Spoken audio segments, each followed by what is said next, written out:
Garuma osoo hojjetta madaami nuun isin miidhamtanisi.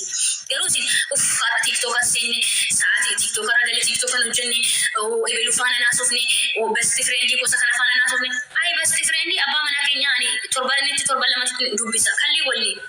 Hojii dadhabaan olee taanaan nama tokkoon dubbisu. Ijoollee kooti sagalee qabeen akkam nagaa keessanii sagalee naaf qaba. Ijoolleen sagalee naaf qaban. Sagalee isaanii dhaggeeffadhee laata dirqama miti haasa'uun dirqama miti. Dirqama miti haasa'uun jechuudha. Bakka dadhabaan olee sirkeechi darbadhee rafuun qaba jechuudha. Dhugaa waaqa jiraata. Kanaaf obboloota koo akkasiin miidhamtan hin barbaadu. Madaamitti sin qabamina. Warri biroo nu gargaaru jettanii madaamidhaan hojiin keenyatti baay'ate hojii raftii naa kennitu hin jedhinaani. Hojiifuu biyyarraa baanee soba isa biroo keessaa amma biyyarraa si fidanitti sa'aatii amma kanaa hojjechuu qabda. Sa'aatii amma kanaa raftii argachuu qabda. Sa'aatii amma kanaa nyaachuu qabda. Kun hunduu soba. Bilbila biloo keessin godhu isaan. Isin garee usuma isin hojii hojjetan rakkoo hamaa keessattuu bilbila biloo keessin godhu. Kanaafuu isin immoo amma dandeessanitti madaamii keessan faana gaarii ta'uu qabachuu. Ani sasa sintin eritu qabachuu yaadaan isiniin jedha obboloota kiyya na jala akkasiin na jalaa duutan akkasiin miidhamtan hin barbaadu. Ani dhugaa waaqayyo tokko fa'a abitaatiin kiyya kana cufee dhibeerra qabu kan na godhee akkan dadhabu kan na godhee bakka keessanillee ijoollee baay'ee faanaan bu'a bakka naasessisu yoon itti mee deebi'e hojii silaa qallaan amma dhugaa waaqayyo ijoollee baay'ee sagalee naa ta'e jedhanii gorsa sanaan sirratanii ofuma isaaniitti jechuudha. Jechee baay'ee na xaqqame jedhanii osoo madaamii isaaniitti isin dubbatin ofuma isaaniitti of sirreessanii madaamii faana jaalalaan hojjetaa jiru jechuudha. Amma fakkeenya tokko dhuftee bakka rakkadhee ani dadhabee humnaa hoteel ta'een sagalee na ta'e maal taate mee? Eenyu taa'ee isin dhaggeeffata amma sa'aatii kanaan amma fakkeenya osoo na dhukkubu bilbila isin jalaan kaasu jedhee amma dheengada tokko akkasii na qofaayisu mi'uutii qabachaa mucaa tokko dubbise jechuudha. Gorsaa ture jechuudha. Eenyu hin jedhee isin dhaggeeffatama. Hin beeku ijoollee famesii asirraa mee nama foloo kuma 10 galeeyyuu ana miti jechuudha. Nama foloo kuma 10 galee mee famesiidha jedhanii miti mee bilbilaa fiti rakkoo keessan akkana jedhaatitti maamee nama hin jedhee isin dhaggeeffatu argattu namni hin jedhee isin dhaggeeffatu hin jiru. Ani garuu akka waan obboleettii koo taate bakka keessa kootii sif jedhee anis rakkadhee hin beeka waan ta'eef biyya namaa keessa dhufee hin beeka waan ta'eef wanta ishiitti dukkana yeroo jalqaba dhufan akka manni namatti dukkanaamu akka namni hunduu isin sodaachisu akka iyyisanii isin hin dhageenye kun nam bakka dhaweetan iddootti bakka akkana kan qabne wanti hunduu isin irraa fagaatee amma samaayif midirii akka namatti ta'u waanan beekuuf isa kana irratti akka isaan taragagga'anii fi wanta akka isaan mudatu wanta akka isaan jiru gorsaan jedhee isaan dhaggeeffadhee isaan gorsa maaliif miidhama isaanii hin barbaadu. Nadhiis na caqacaqine hojii fuyyaa irraa baate hojjedhu nadhiisi bakka ani fayyaa kun barbaada jedhee isin irratti cufuu wallaalee akka nama kanii argaan jira dhagaan jira waan ta'eef ijoollee famesii kuma 10 namni hin jedhee isin dhaggeeffatu hin jiru. Yoo akkam jedhani sagalee naa ta'e isin jettanii isin ulfaatee dhuftee duute yookiin immoo qalamte yookiin miidhamte yookiin deemfitti nama jira sagalee isinii ta'uu bahu malee dhugumma ta'anii akkana jedhanii iimoodhaan ta'anii waatsaappiin ta'anii gorsa isinii kennanii waan hojjetama viidiyoo kaasanii isinii erganii maal akka gochuu qabdan isinitti himan bafisuun geetaa misikireenoo of jajuudhaaf miti namni akka kootti silkii isin jalaa deebisuu hin jiru. Amantanus dhiistanus jechuudha. Namni si akkatti taa'ee isin gorsu jiru argaan jiras waan ta'eef jechuudha. Ani kana wantan isinitti himuuf wantan keessa jiruuf wantan argeef wantan rakkadhee beekuuf wantan hojjedhee biyyi namaa maal akka nama godhu beekuuf isa kanaaf immoo ammaaraatiin keenya immoo jara jaalachuu akka qabnudha. An guyyaa gaafa tokko Saawudii waggaa afur hojjedhe biiroon koo eessa akka ta'e argee dhaga'ee hin beeku. Gaafa dhaqee achitti bu'ee dhufanii achiin fudhatanii bakka biiroon koo Saawudii rakkadhee jedhee si bilbilee hin beeku. As jira achi jiraate isaa iddoo dhumanni jiru argee dhaga'ee hin beeku. Waggaa koo afaan xumuradhee tikeetii kanaa muree na gaggeesse jira. Jaalalaan. Guyyaa tokko isaanis biirootti bilbilan hin beekan. Anis biirootti bilbilan hin beeku. Maaliif? Nan hojjedha ka maal godhu? Nyaata nan hojjedha. Anis addisii dhuma biyyarraa bahe gaafan Saawudii dhaqe garuu nan bare hin bartuu bara. Kachi gootu bakka waan tokko qabattu daa'ima ofitti qabdanitti afaan barattu. Daa'ima ofitti qabdanii kuni maal jechuudha? Ishaadaa jettuun barachaa deemtu. Afaan keenya akkana jechuun akkan afaan santiin akkana jechuun akkan ati barachuu fedhii qabda taana wanti hin baramne hin jiru dhugaa waaqa. Akkasitti madaamii keessan jaalalaa wajjin jiraadha obboloota koo akkasiin miidhamtan erga isin duutan yoo sagalee isinii ta'an faayidaa hin qabu. Edda isin immoo rukutamtan yoo sagalee isinii ta'an faayidaa hin qabu. Waan hundumaaf immoo sagalee namaa ta'uu miti. Madaamii keessan yoo isin amala keessan gadhee kan turtan itti jijjiiramaa gaarii ta'a. Inni ashiin si waamte kan duraan naa jettanii of dhommoksaa deemtanume amma immoo jijjiiramaati. Inni ashiin si waamte naa okay. Tayyib jedhanii dafaati waan isin jette gara tayyib madam abshiri jedhanii waan isin hojjedhaa saniin jette irratti dhugaa waaqa abshiri jedhanii baay'ee tokko sin jaalatti maal argattee jijjiiramte jedhu. Yeroo sana tukuratii isin irratti hin gootu waan hundumaa irratti silkii ilaalaa jirti. Hojjetteetti nu jenne gaafa isin ishii agarraamii taatanii fi waan ishiin jettu hundumaa tan safasaftanii dhaqxanii qoshaashaan bu'ee dhiisee nyaata nyaatanii naakaan dhaqxanii xarabbeeza ilaaltanii xaddaatanii tukuratii isin irratti hin gootu silkii ilaaltanii dhiistanii harrafattanii maali hojii ishee ofiin beektee hojjetti waan taateef bakka ija ishii isin irraa kaasaa deemti hundumaa mana adaraa isin irratti gataa deemti jechuudha. Yeroo sana isin immoo naashiin ija ishii isin irraa kaastu madaamin naquban qabdu jettanii waan badaa hojjechuun qabdan.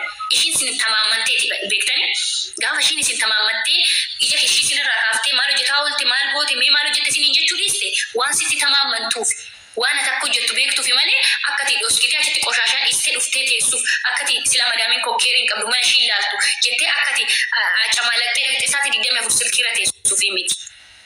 Wanti isin beekuu qabda maali guyyaa tokko ija ishii isin irraa kaaftee akkuma ati ishiin nan argitu jettee qoshaashaa dhiistu sana ishiinis qoshaashaa sana tumalaattu ija sirraa qabatte itti deebitee xaddaati immoo ani jarraa qabannaan hojii ishii dhiiste jettee cheekisi gochaa deemti jechuudha. Cheekisi gochaa guyyaa tokko otoo ati yaadin mana keessa gaate egaa fooqidhaa kaasti kabatii isaatti talaajaa isaatti wanti ishiin hin goone hin jiru uffata dirasii ati tokkoste dirasii diigdee ilaaluu jalqabdi jechuudha. Dura madaamii garagaltee cheekisi goonetu gaafa ati sila madaamin naquban qabdu maa hojjedhee dhiisee keeriin qabdete silkii keerratti of gattee bakka waan hundumaa chillaa baay'inaan gochaa deemtu ishiinis akkuma ati gootu sana ituma argitu dhiisaa deemti. Garuu gaafa itti ka'ee uffata ati tokkoste dirasii diiguu dhufti jechuudha. Diiguu jalqabdi akkaataa ati jechaaf diigdee si jalaa darbatti kana gooti kabatii isaatti wanta qoshaashaan taanillee itiif dirgim goote sitti gadi teesse jechuudha. Tokkicha si jalqabnaan immoo gubaa zalaalamis si gubdi bakka. Tokkicha bakka si jalqabna kanaa mannaatiin kaayyoo qabna miti ree haadha tokko yoo saddaanii borus tokko saddaanii isaanis tokko saddaanii bareechaa deemu hojii keenya irratti sukuratii goonee raftii keenyas fayyaa keenyas eeggachaa madaamii faana jaalalaan malee madaamin cheekii nan gootu jechuun hojii mana isheetii waan dhiisees hojjedhes dhiisee keeriin qabdu miti. Ani amma wanti ishiin cheekii nan gooneef maaliif hojii koo waan beektuuf waan ani dhuguma maachitti qoshaashaan dhiisne garuu gaafatti kaatee dhuftee cheekii goote miti bakka yeella. Gaafatti ka'isuma ammoo akkatu jettu nuu ilaalti miti hojiin baay'atee hojii kichinis sidaatiin ijoolleen amma sidaatee cadaan gaafatti kaatee kuni maa inni itti gaggalabaxxee muuluu kotota gadi guurtee isaan dachaa isaa lammata firfirsitee uffata miiccamee tokkofamee suuqamee fa'aa baastee tokko isaa itti akkatti walitti dachaafte jechuudha. Madaamin namti koo ishiin gaariin kun gaafatti ka'e. Sini galee kanaafuu isin maal gochuu qabdu madaamin gaafa jeeshii isin irraa qabattu hojii badaa hojjettoota tane cheekiin irratti hin gootu bakka silkii keessatti jinjana Itoophiyaatti jinjana bilbiluu nama faana haasa'uu hiriyaa faana haasaa baay'isuu abeetu geetaan isinii jedheen malee ture samuuna kana maatii hundumaa natti hin dubbatinaa jedhee na dhukkuba natti naasanii ijoollee qomaatirraa fagaadhee garuu ijoollee biyya arabaarraa fagaachuu dadhabe. Utoo na dhukkubu jechuudha. Utoo dhukkubuu miti ijoolleen fayyaa qaban anumti ijoollee fayyaa qaban famesii meeqatti dhiyaatu waan tokko yoon gaafadhe yookaan bulii 3 bulii 4tti naa deebisu. Garuu maatii kooti natti hin dubbatinaa jedhee nama taasaa na jibbisiise jedhee irraa fagaadhee ijoollee biyya arabaarraa fagaachuu dadhabe. Osoo na dhukkubu osoo na qufaa isoo sagaleen kiyya na hin jedhu kaasee jalaa gorsatti deebisa jechuudha. Haasa'uu hin danda'u na dhukkubaa jechaanii inaashin miina rakkadhee lubbuu koo waanuma mee rakkadheeffamee si rakkisame inaashin jettee immoo garaan koo nan danda'u. Isa sila aadaa jiru na dhukkubaa jiru dhiisee jedhee dhaggeeffachuutti gadi ta'a. Sini galee kun egaa maaliif waan isin waan ta'e naa gootaniif miti. Waan isin rakkadhee na gargaartaniif miti. Garuu waan biyya namaa keessa jiruuf waan haati keessan isin bira hin jirreef. Waan obboleessi keessan isin bira hin jirreef waan biyya arabaa namatti dukkanaa'uuf biyyi namaa waan namatti dukkanaa'uuf iyyitanii nama isin birmatu waan hin qabneef gorsi nama tokko nama har'a gaaggaa isin gala nama fakkeenya nama isin gorsa miti namni biraa immoo gaafa na gorsu anis nan taragaaggaa isin galee ana wanti na dhiphisu jira wanta na dhiphise sana irratti namni biraa immoo dhufee akkuma keessanii akkuma nama isin jedhu yaada naa kennani. Ati nama gorsitaa naan jedhama. Atu nama gorsitaa miti ata biluun akkana jetta miti ati immoo maaliif akkanan taatu maaliif ati nama gorsitee maaliif ofii keetii immoo sammuu keetiif akkanan taatu jedhanii gaafa na gorsan dhugaa isaaniiti yaadni isaanii sirriidha dhugaadha. Idaa nama nan gorsa kan koorratti maafan akkasitti obsa dhabe jedheetan immoo deebii ofii kiyyaa taragaggee gorsa namaas fudhadhaanis obbolaan kooti xiqqoon illee na gorsuu jechuudha. Nan fudhadha gorsa isaanii maaliif anis isinan gorsa isaanis nan gorsa isaan kan na gorsanis immoo anis nan fudhadha maaliif ani wanta iddoon itti ofii kooti of dagadhee of gateetu jira waan ta'eef gorsa isaanii sana immoo dhugaa ta'uusaa gaafa baru nan fudhadha jechuudha.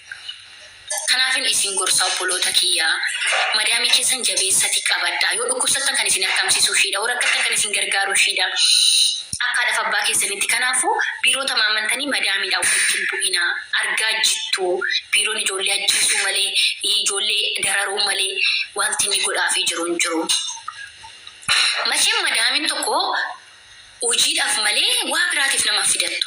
Gaafa isin bakka hojii keessan sirraatan hojjechuu dhiistanii wanti isin jettu isin galuu didu bakka jibba keessan bakka isin jibbiti isin deebisuuf birrii mararii ji'a sadii geenyaan biiroon sirraan taqabbaluu barbaade baasii gati jedhaan karoorri Saawudii immoo wanti isin aarsu karoorri alana bahee maal akka ta'e beektu duratti agaji ajaa'asu waggaa soo ta'e madaamin saratanyaa tokko deebistee kan biraa fidachuu dandeessi. Garuu amma agaji'a sadii bicha. Ji'a sadii sanatti ati gaarii fakkaattee hojjettee fi ji'a sadii geessee gaafa ati ishiin ayidii si hojjechiifsee ati hojii kee sirraatan inni hojjetu wanti ishiin siin jette siin galu gaafa ishiin biirootti bilbiltee siin deemna jettu biiroo noo barbaadee baasii gati nu galchuu yookaan siif haa hojjettu jedhaan siin galee rakkoo madaamii akkasiin hubattaniif. Biiroon ji'a sadii booda saratanyaa bira jijjiiree kennuuf.